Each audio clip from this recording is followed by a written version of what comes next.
So once you finish your video in Premiere, the way you're going to want to export it is you're going to go to File, and there's going to be an export button. You're going to want to go to that, and it should give you the option for media.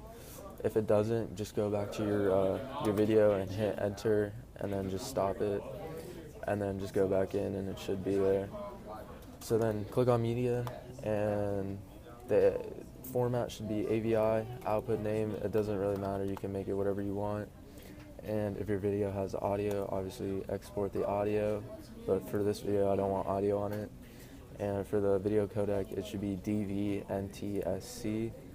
And then if you have audio, just follow these settings: uncompressed, 48,000, stereo, 16-bit, but obviously I don't want audio, so I'm not going to click on that. So you don't have to mess with any of these checkboxes. And when you want to export your video, you're going to want to hit export. Don't get confused with queue, because in After Effects you have to end it or add it to the render queue, so just don't get that confused. Just hit export and it'll just start exporting your video. Alright, so when you're finished with your composition in After Effects, the way you render it is you're going to want to go to composition, and there's going to be a little option to click that says add to render queue. Click on that, and then you're going to want to make your output source to your videos folder in your test folder. So then you can title it whatever you want, it doesn't really matter.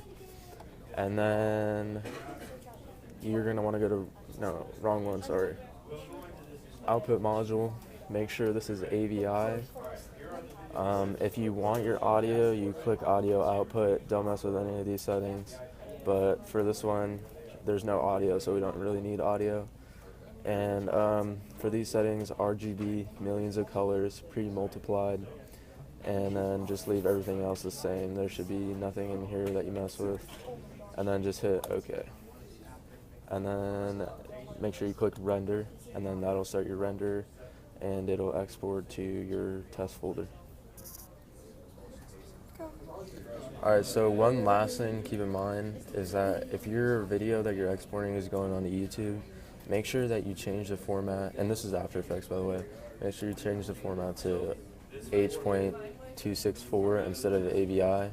And yeah, you can do that by hitting this output module lossless, and then just go to format. And then for Premiere, same thing.